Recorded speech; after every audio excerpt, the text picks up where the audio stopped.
Hello, everybody. This is Joseph P. Farrell with news and views from the Nefarium on Thursday, May 4th, 2023. We are in May already, and I suspect that all of you know what we'll be talking about. But first, just let me take care of the housekeeping. Remember, there is no vid chat tomorrow. The vid chat will resume for the month of May next week. And just a reminder to everybody, please remember to keep checking the schedule before these vid chats. It is that time of year when the weather is very unsettled. In fact, today we are having off and on bouts of thunderstorms all day. Right now it's raining, but it's not thundering. So hopefully they will continue not to be severe. However, as most of you know, during such storms, my little dog tends to get very anxious and ballistic. So, anyway, please keep checking the schedule so that in case I have to reschedule a vid chat, you will be up to speed. Now, I suspect that all of you know what we'll be talking about today, and that is the alleged Ukrainian drone attack on the Kremlin. I have a lot of observations about this. And in fact, I'm really not commenting on any one particular article, although I am going to reference here in just a few seconds the Zero Hedge article on it. But the real purpose of my talk today is what I suspect may be going on here with this alleged drone attack. So, referring to the Zero Hedge article, the article is titled Russia's Medvedev calls for elimination of Zelensky and his clique after the drone attack. This is datelined Wednesday, May 3rd. And I will read just a few of these paragraphs to you. I'm going to start actually toward the end of this article because there's one piece in particular of important information in it. Quote, the incident occurred on late Tuesday night, and both unmanned aircraft fell on the grounds of the Kremlin in Moscow, according to the president's office. His schedule was not affected. The aircraft were downed using electronic warfare measures and caused no casualties or damage, it said in a statement. Moscow considers the incident an act of terrorism. And in the Russian reporting here, we are being told that there were two such drones, not just one, two. The statement from the Russian presidency's office emphasized, quote, we consider this a pre-planned terrorist action and an attempt against the Russian president. It happened ahead of Victory Day parade on May 9th. That's the big Russian Victory Day parade every May, celebrating the end of what they call the Great Patriotic War, the end of World War II, when foreign guests planned to be present. The statement detailed two unmanned aerial vehicles were aimed at the Kremlin as a result of timely actions taken by the military and special services using radar warfare systems. The devices were disabled. Initial videos from the attack are being widely circulated, strongly suggesting the accuracy of the Kremlin's statements of a nighttime attack on central government buildings in Moscow. However, they do appear to show a direct strike of at least one of the drones on a building. Fire can be seen atop the roof of one of the iconic buildings of the Moscow Kremlin complex. In fact, the building, I think, is one of the main apartment and office complexes inside the Kremlin, the famous yellow and white building that I'm sure most of you have seen. As a result of this terrorist act, the president of the Russian Federation was not injured. His work schedule has not changed, and it continues as usual. So there you have it. The Russians are saying, first of all, it was more than one drone. It was two. It was brought down by special electronic radar warfare means. I strongly suspect that what that means is close microwave beams, close defense microwave beams. and that they're viewing this more or less as an attack in preparation, possibly, for another attack on the Russian May Day parade celebrations. And in fact, that will be a target-rich environment because, as everybody knows, that parade invites lots of foreign dignitaries. The diplomatic corps in Moscow is always present for this thing. So this is, I think, the legitimate concern of the Russians. Now, let me back up and start from the beginning of this article and read the following paragraphs. Quote, outspoken former Russian president and current deputy chairman of the Security Council, Dmitry Medvedev, said on Wednesday in a post on social media that the overnight drone on the Kremlin has left Moscow with no options but to eliminate the Ukrainian president Zelensky and his clique. Essentially, he's calling for a decapitation strike on the government of Kiev. As for Zelensky, he's vehemently denied his government was behind the attack, which Russia is asserting was an assassination attempt on targeting Putin. And U.S. Secretary of State Antony Blinken weighed in, casting doubt on Russia's narrative. I cannot in any way validate them, said Blinken, who was at an event with the Post to preview the 2023 World Press Freedom Index. Quote, we simply don't know. Second, I would take anything coming out of the Kremlin with a very large shaker of salt, unquote. And then skipping down for just a couple more paragraphs into this article, quote, even though the Ukraine has denied involvement, pro-Kremlin voices are calling for revenge.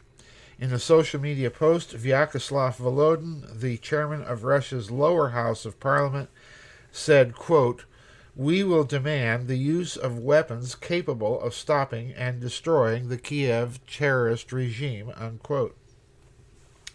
The reaction out of lawmakers in Russia's State Duma has been predictably hawkish, also with prominent Russian member of parliament Mikhail Sheremyet reportedly saying, quote, it's time to launch a missile attack on Zelensky's residence, unquote. Now, that's an interesting statement because what residence is he talking about? Zelensky's residence in Kiev or Zelensky's residences elsewhere in Europe and, incidentally, in this country? Now, that bit of ambiguity brings me to my speculations about this whole incident. And I must be honest with you, I'm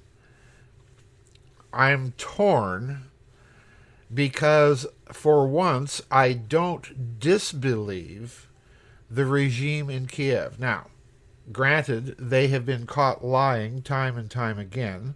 So has the misadministration in Swampington, D.C., and for that matter, the Russians have been caught lying on a couple of occasions. You know, this is typical in wartime.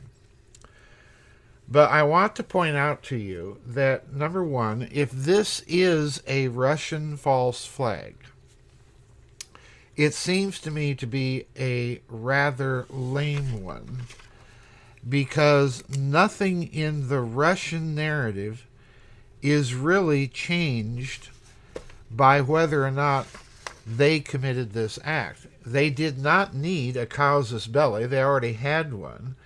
And they did not need any excuse to go all the way to Kiev if this is their inclination. They can already do that anyway. So I really have difficulty seeing the Russians as being behind this. The only thing that has changed is that they can now at least claim that they have a reason to decapitate the government in Kiev.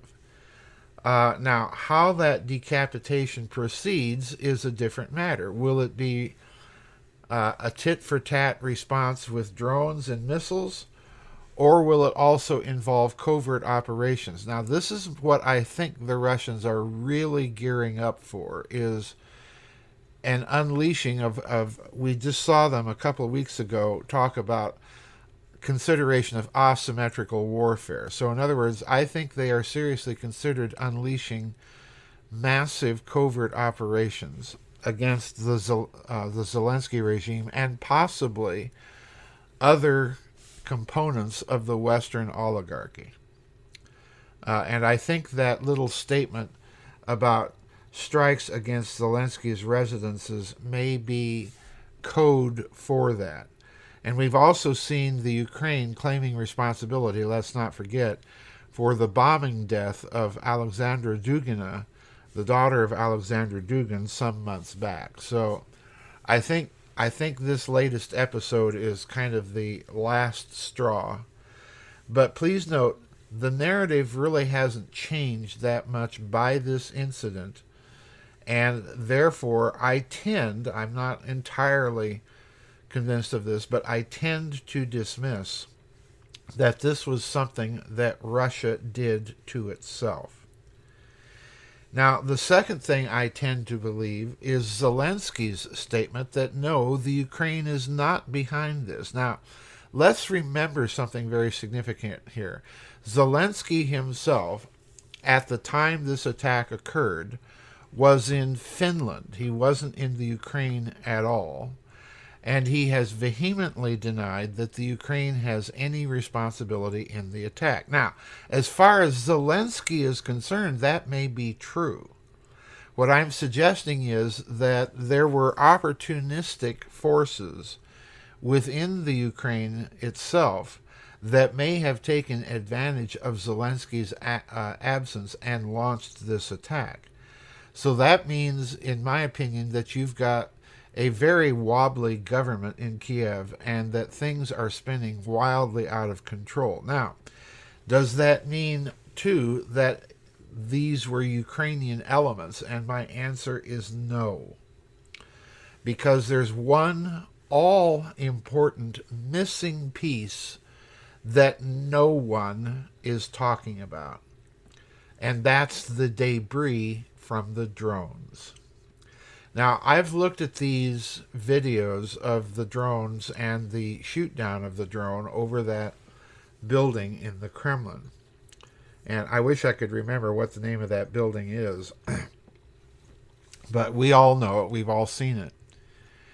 And to me, the drone does not appear to be large enough, or drones, does not appear to be large enough to cause any significant damage to the building, let alone target any interior chambers within it for the purpose of assassinating President Putin.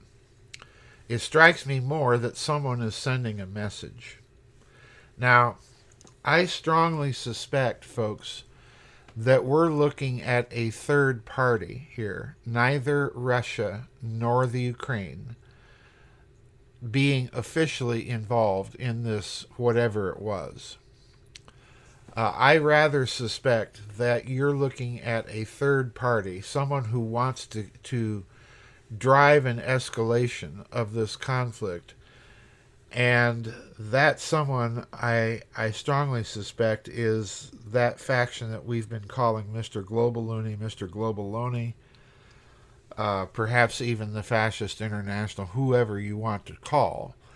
The missing debris here is crucial, because the debris will tell us where the drone originated. In other words, what country manufactured it. Was it Turkey? Was it Iran? Was it Russia? Was it Japan? Was it China? The United States? In other words, who made these dang drones? That will tell us a lot about the drone and where the attack originated.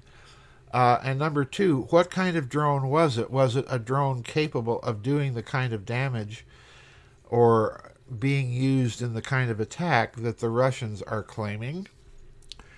So in other words, if Russia's correct, they need to produce the evidence that will show that these drones are capable of attacking the president or any other official of the Russian Federation.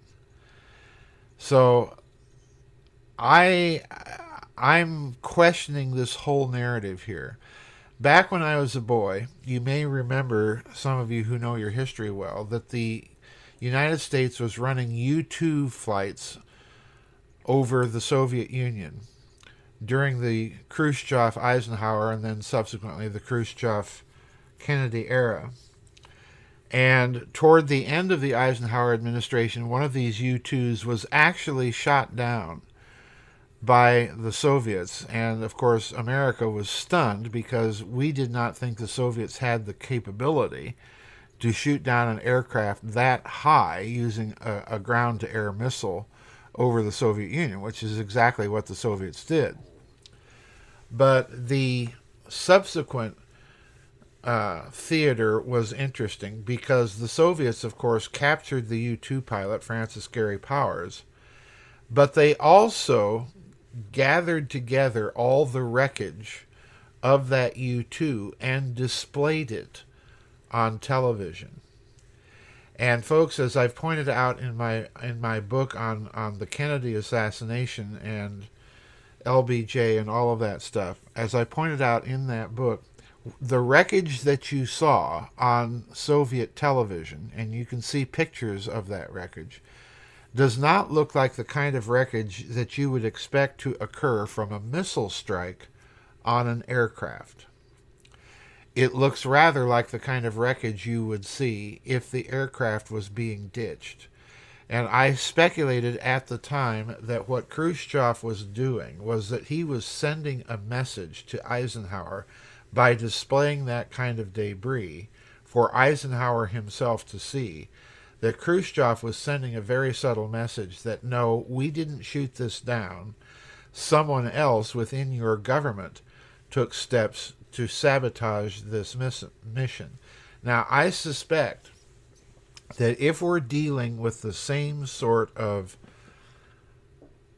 third player, a third party that is not the Ukraine or the Russians, but possibly some rogue element within the West, that sooner or later the Russians are going to have to produce the debris from this drone. If they do not, I would be suspicious. Given the amount of time it takes between this attack and showing the debris, I would also be suspicious. But I want to see where the drone was manufactured, and I want to see the kind of damage that the drone might have been capable of doing had it been able successfully to carry out its attacks. It's the debris and the unusual fact that there is no discussion about it in any of the stories I've seen thus far about this incident that has me raising my red flags of high-octane suspicion here. So that's it for the moment, folks. This is definitely a story we're probably going to be watching and either discussing in blogs or future vid chats or possibly even on another News and Views. So that's it for today's News and Views, folks. I'll see you on the flip side. Remember, there's no vid chat tomorrow. That will be next week. Bye-bye and God bless, everybody. I'll see you on the flip side.